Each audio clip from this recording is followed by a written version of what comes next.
I'm Jeff Devens. I'm a counselor and a school psychologist at Singapore American School. I've been here for 18 years. My wife, Mrs. D, is a high school choir teacher, and we have two kids in the school, one in sixth grade and one in ninth grade. One in ninth grade, great. So Mr. Devens, can you tell us what your definition of identity is? Yeah, good question. So when I think of identity, I think of a couple different areas. It's not just one particular thing, like the country that a person was born in, the city that they live in, the community that they were raised in. Although it includes those pieces, it's also comprised of ethnic and cultural backgrounds. It could be religious affiliations. It could be tied to socioeconomic status to some degree, but actually it's a combination of all of those different pieces that a person puts an emphasis on. So it's not just one particular piece, it's several. Has your definition or understanding of identity changed over time, and if so, how? Yeah, for sure. I think our identity morphs as we grow and as we experience more of the world, getting an opportunity to realize that there are bigger pieces of it than just our small circles. So let me give you an example. When we were little kids, say fourth and fifth grade, or even little in a relative sense, right? Maybe second or third grade, our world pretty much revolved around our family. And the things that our families did around customs, cultures, practices, we emulated. That is, we copied what they did because we didn't really know much different. But as we got older, seventh grade, eighth grade, sixth grade, we start to view the world a little bit differently and realize that there are other people who hold different views and perspectives. And then what we're forced to do is actually take those things and kind of run them through a filter to try to figure out what is it that we agree with, what is it that we don't agree with. And in the process of doing that, that sort of back and forth, what you're doing is you're actually building parts of your identity. That is, what is it that makes you, you? And when kids get into the high school, you're really going to start to experience this. In fact, there's this guy by the name of Eric Erickson. He's a social psychologist, right? He came up with this term identity. And when he was a child, what happened was his parents divorced. His dad left the family, and his mom ended up remarrying. But the family that he married into was historically a Jewish family. And this particular neighborhood that he grew up in was full of kids with dark complexion, brown eyes, brown hair. But his father at least, was a Swedish gentleman. So he grew up with blonde hair, blue eyes, fair skin. And when he was around 12 or 13 years old, he really began to realize, hey, something's not right here. I'm different from other people based on just the way I look. And this led him on this life journey to start talking about identity and identity development. And I think the important thing to keep in mind is that our identity isn't fixed. It is something that is malleable and changes as we grow. But Erickson says that sometime between the ages of 14 to 24, we solidify a good portion of that, like maybe 80% of who we are. It doesn't mean that we're still not open to change. But what it does mean is that between these years, there's a lot of real big life development and thinking happening. So, That's really fascinating. Can you tell us a little bit about where you grew up and what it was like for you growing up? Yeah. So I grew up in Minneapolis, Minnesota, in the United States. I was one of five children, the only one in my family to graduate from high school. So we were really poor when we grew up. I didn't have a dad. In fact, we all had different fathers. It was just the cycle of the inner city, a very impoverished neighborhood. My mother had a fourth grade education.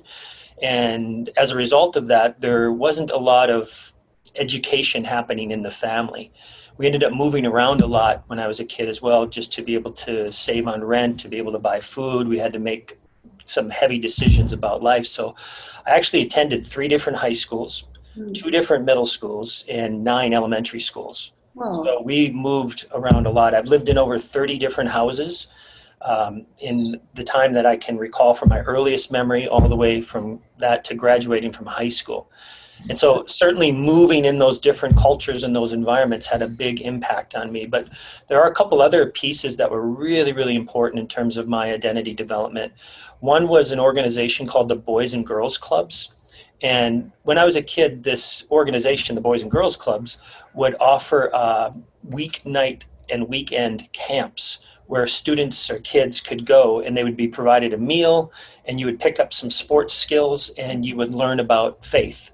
And they would share the message of Christianity with kids. And in the summer, you could go to camp for a week for $1. So I would go the whole summer, and happily so. And there I met some really loving, caring, kind people that weren't in the inner city. It's hard to explain and maybe get your head around as a sixth grader, but in the inner city where I grew up, it really is about survival. That is basic needs of life: food, shelter, um, getting your water to be able to, be clean, electricity, those sorts of things.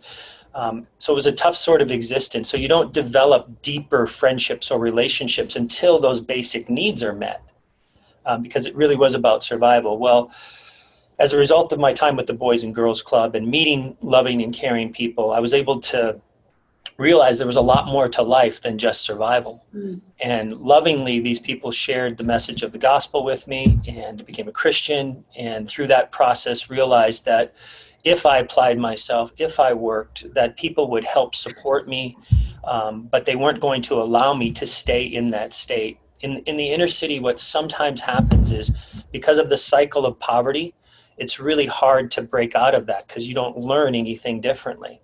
Well, fortunately, I had some people that lovingly helped me learn differently, but also didn't allow me to feel like I was a victim or life was happening to me. Now, what I mean by that is it doesn't mean that bad things aren't going to happen to you. But the challenge becomes, how do you deal with those things in the midst of those bad things happening? And that really is a big part of identity.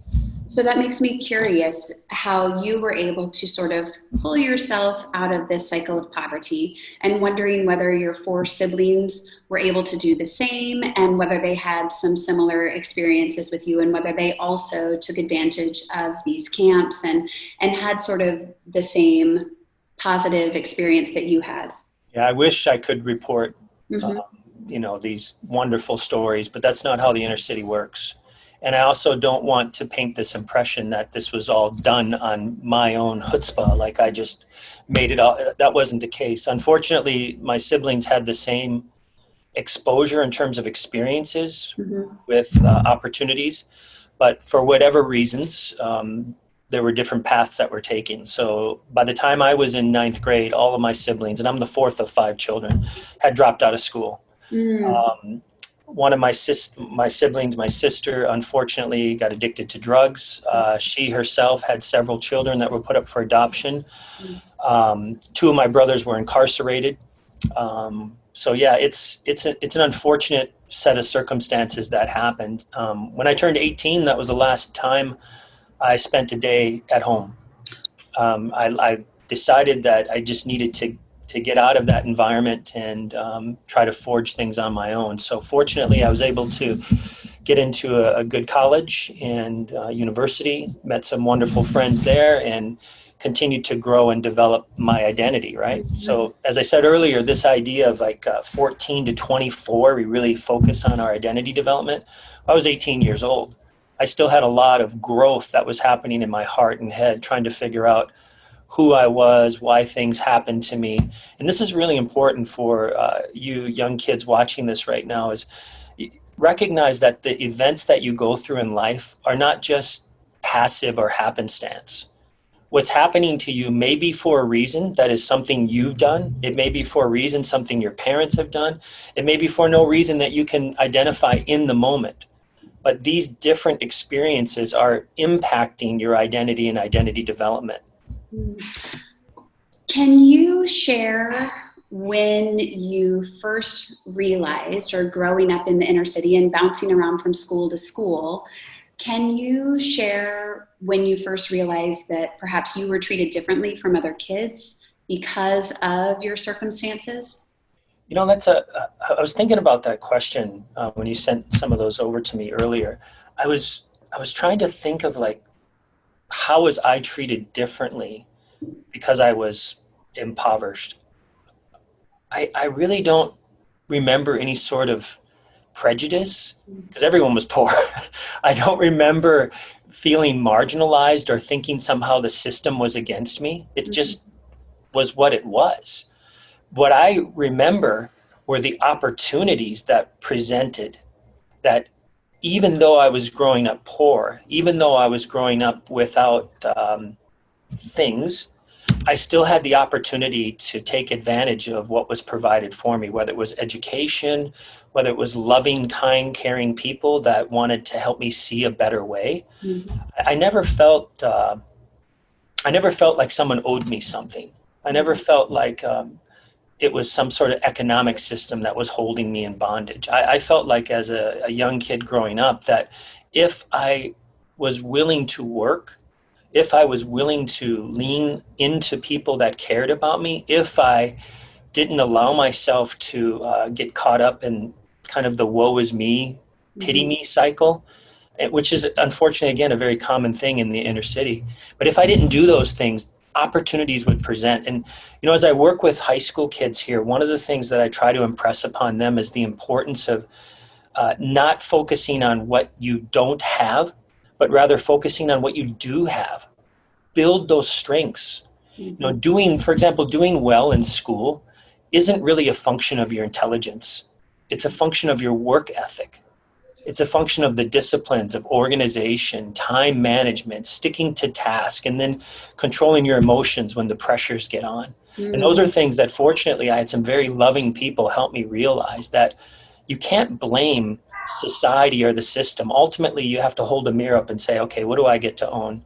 And I was so thankful that as a teenager, I had some loving people who helped me realize that. So. Well, it also sounds like you had a lot of internal strength when we think about our internal characteristics, that there was something within you personally and individually that helped you or showed, for you to be able to take those opportunities and really run with them. Yeah, I think it's a combination. Even as we're talking about identity now, I'm still reflecting, like, who are you, Jeff Devens, and what is it that's made up your life? Certainly there's some individual strengths, but there's this book that was written a while back by Hillary Clinton. I think it's entitled It Takes a Village. It's this idea that, look, we have to recognize that it can't all be done on our own, but there are times when you feel all alone. But the reality is there are key people that are going to come into your world and speak loving truths to you. And hopefully you're in the right heart space where you can take those messages, even messages that might be painful. So there's this old proverb, right? It says, faithful are the wounds of a friend. And what that proverb is trying to say to us is that, look, sometimes if you have really good friends in life, sometimes they're going to say things to you that are true but hurt. But they're saying those things to you because they actually believe there's something better for you to be had. And I think far too often in life, we don't have those kinds of friends. And you're the kind of person who has some loving friends who come alongside you and speak those truths to you that, hey, I got to say some things about your character here. But I'm saying this because I love you and I care about you. I think those are the kinds of things that I really was fortunate to have. Last question for you. Do you feel as though your identity is continuing to change far past 24 years old? Yeah, I do. I don't feel like it's changing as much as it did from my adolescent to young adult years, but I do think it is continuing to morph, and I think it should for all of us. If our identity is rigid and fixed by the time we're 20, I think we miss so much of possibilities of life. We should always be questioning what it is we believe and why we believe it. My hope for you teenagers watching this is that in the course of your middle school years and high school years is that you pick up the critical thinking skills to really be able to filter and process what to believe, why you believe it, as opposed to being cynics. Cynics are people that have the cognitive skill to just throw out questions, why, but they're not really trying to understand. They're just kind of flexing their brain muscles. What I want you to be able to do is really process what you believe and why you believe it. I had a teacher a long, long time ago that said something that stuck with me. He was a middle school teacher. He's teaching social studies. He said, if you don't stand for something, you'll fall for anything. And I thought, wow. But we were getting into this topic of who we are and what it is we believe and why we believe it. So my hope for you as sixth graders watching this is that you'll take this message to heart and try to figure out, what is it that makes you you? What are the things that go into making you a growing young person, and recognize that some of those things are going to change and grow and morph and may be different, and be okay with that. Who you are today is not who you're going to be next week necessarily, a month from now, a year from now, and enjoy that journey. Mr. Devens, thank you so much for taking your time to share your story with us. We really greatly appreciate it. And you have a wonderful Red Out Friday. Thank you. Looking forward to it.